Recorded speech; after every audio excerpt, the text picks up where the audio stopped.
नहीं आया। नहीं आया। चलो इस प्रश्न में सेठी, एस, गुप्ता, जी, जैन, जे 3 साझेदार है। इनकी पूंजी 5,000, 4,000 और 3,000 रुपये है। वे लाभ हानि अनुपात को 1/2 अनुपात 1/4 अनुपात 1/4 के अनुपात में बांटते हैं। उन्होंने भाटिया मतलब बी को साझेदारी में प्रवेश दिया जो 4,500 रुपये पूंजी ला रहा है और उसे भावी लाभों में 1/4 हिस्सा दिया जाएगा। फर्म में प्रवेश के समय भाटिया 8,000 रुपये नगद ख्याति के देगा। सेठी, गुप्ता और जैन पुराने अनुपात में ही लाभ हानि बांटते हैं। पंजी प्रविष्टि तथा पूंजी खाता और नया लाभ हानि अनुपात विभाजन अनुपात ज्ञात कीजिए। इसमें बी को 1/4 भाग है ना, बी का भाग 1/4 भाग के लिए प्रवेश दिया गया है। ठीक, अब सबसे पहले अनुपात 1/2, 1/4 और 1/4, तो इसको सबसे पहले बराबर कर लेते हैं। 1/2 को 1/2 गुणित 2 1/4 2/4 है ना, 2 एकम 2, 2 दूनी 4। अब अनुपात हो जाएगा 2:1:1। ये पुराना अनुपात हुआ। अब नया अनुपात के लिए माना फर्म का कुल भाग 1 है। ठीक, इस 1 में से भाटिया का भाग मतलब बी का भाग 1/4 है, तो शेष हिस्सा क्या हो जाएगा? शेष भाग 1 में से 1/4 गया तो 4 एकम 4, 4 में से 1 गया तो 3/4। अब सेठी का नया हिस्सा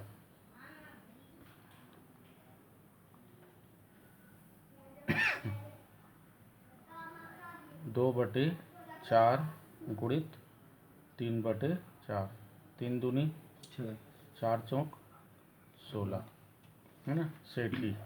अब गुप्ता का नया हिस्सा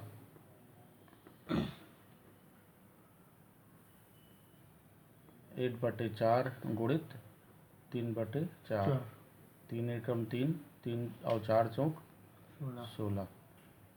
जैन का नया हिस्सा, जे मतलब जैन का नया हिस्सा 1/4 गुणित 3/4, 3 एकम 3, 4 चौक 16। अब बी का हिस्सा, बी को 1/4 भाग के लिए साझेदार बना रहे हैं, तो 4 का पहाड़ा ऐसा पढ़ो कि 16 आ जाए, तो 4 एकम 4 और 4 चौक 16। अब नया अनुपात हो जाएगा, नया लाभ हानि अनुपात 6:3:3:4, 6 3 9 9 3 12 12 4 16। यह हुआ नया अनुपात। अब इसके बाद पंजी प्रविष्टि,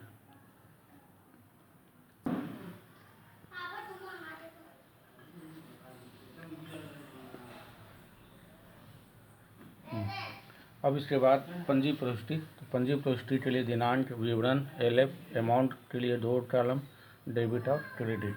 तो पहला प्रविष्टि होगा पूंजी और ख्याति लाने पर। इस प्रश्न में भाटिया 4,500 रुपये पूंजी ला रहा है और ख्याति के लिए वह 8,000 रुपये लाता है ना। तो पहला प्रविष्टि रोकड़ खाता विकलन भाटिया मतलब बी के पूंजी खाता से कितना लाया पूंजी? वो 4,500 और ख्याति के लिए प्रीमियम 8,000।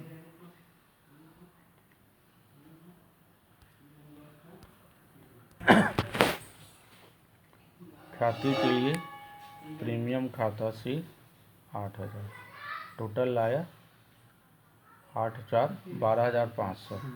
यहाँ नरेशन पूंजी और ख्याति लाने पर, है ना। अब इस ख्याति को बांट लेंगे, ठीक। तो ख्याति के लिए प्रीमियम लाने पर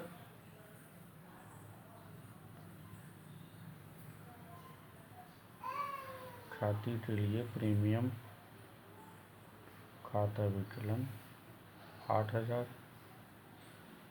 एस के पूंजी खाता से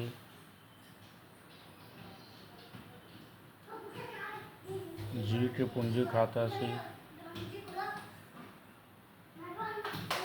और जे के पूंजी खाता से। एस सेठी, गुप्ता और जैन ख्याति का पूंजी खाता में हस्तांतरण।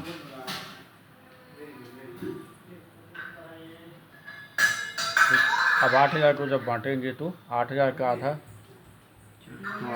4,000, 4,000 का फिर आधा 1/4 2,000 और 2,000। अब चूँकि इस प्रश्न में ख्याति, सेठी, गुप्ता और जैन अपने पुराने लाभ हानि अनुपात में ही हिस्सा प्राप्त करते हैं। अब इसी ख्याति को बांट देते हैं, मतलब अपलेखन कर देते हैं। तो इसके लिए प्रविष्टि हो जाएगा, तीसरा प्रविष्टि एस का पूंजी खाता विकलन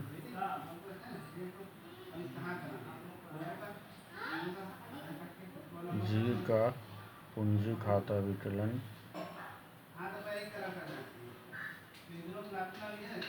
जे का पूंजी खाता विकलन और बी का पूंजी खाता विकलन। जब ख्याति अपलेखन किया जाता है तो सभी साझेदारों को लिया जाता है ना। नरेशन ख्याति खाता से नरेशन हो जाएगा ख्याति अपलेखन करने पर। अब इसमें इस ख्याति को 8,000 रुपये ख्याति है, उसको 6/16 3/16 3/16 और 4/16 नए अनुपात में बांटेंगे 6, 3, 3, 4 में। तो 16 एकम 16, 16 पंचे 80, 5 छक्के 30, 3,000, 5 दिया 1,500, 1,500 और 5 चौक 20, 2,000।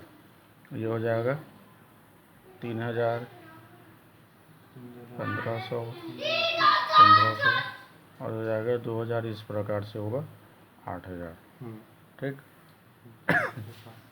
मतलब प्रविष्टि में कर दें ये साझेदारों के पूंजी खाता है।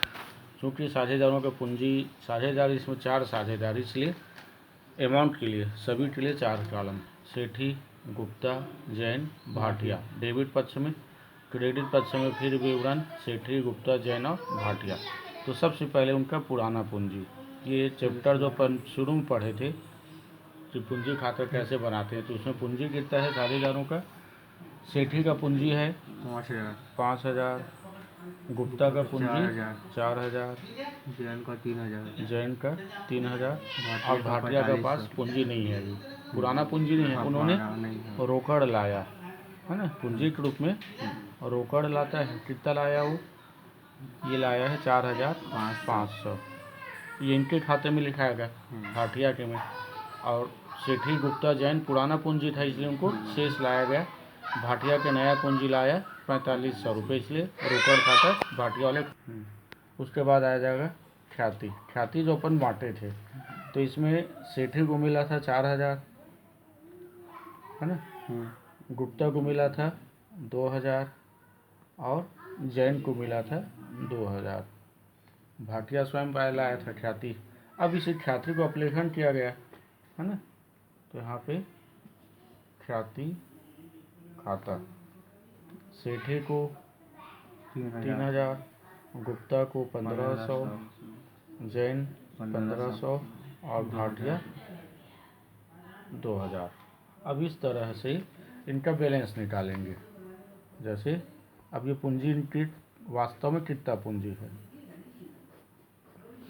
5 4 9,000। तो 9,000 में से 3,000 गया तो 9 में से 3 गया तो इनका बैलेंस हो जाएगा 6,000। ये B/S मतलब बैलेंस शीट, ये बैलेंस शीट में ट्रांसफ़र होगा। 4 और 2 6,000 गुप्ता की पूंजी।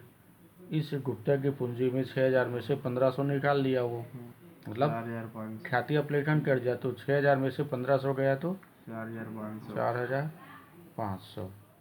जैन का पूंजी है 3 और 2 5,000। ये 5,000 में से 1,500 गया तो 3,500। अब भाटिया पूंजी लाया था 4,500, जिसमें से 2,000 वो 1,500, निकाल लेता है ना। तो इनका हो जाएगा 1,500, 4,500 में 2,000 गया तो 2,500, है ना। ये इनका पूंजी खाते का बैलेंस हो जाएगा। अब इसी बैलेंस को अगले शेष लाया गया लिखते हैं, है ना।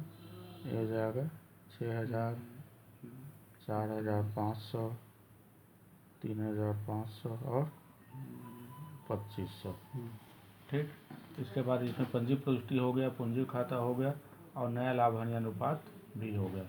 एक ख्याति खाता और इसमें बन सकता है। ठीक, बस हो गया। आगे प्रश्न। साझेदारों के पूंजी खाता बना लेने के बाद अब हम आते हैं ख्याति खाता बनाने के लिए। तो ख्याति खाता के लिए कॉलम रहेगा विवरण राशि, विवरण राशि। पंजी प्रविष्टि की सहायता से अपन जो खाता बही में खतौनी करते हैं उसी आधार पर ख्याति खाता बन जाएगा।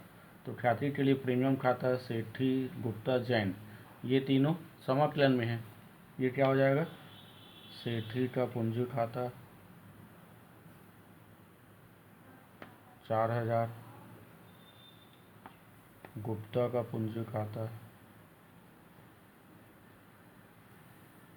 2,000 और जैन का 2,000। पूंजी खाता 2,000। इस पर अपलेखन हो गया तो फिर इसी लिखेंगे। सेठी का पूंजी खाता 3,000, सेठी, गुप्ता का पूंजी खाता 1,500, जैन का पूंजी खाता 1,500 और भाटिया का पूंजी खाता 2,000। इस तरह ख्याति खाता खुला भी और बंद हो गया। ख्याति आपस में जो लाए थे वो बढ़ गया, पुराने साझेदार बांट लिए और नए साझेदार सहित इस ख्याति का अपलेखन हो गया। और इस तरह प्रश्न कंप्लीट।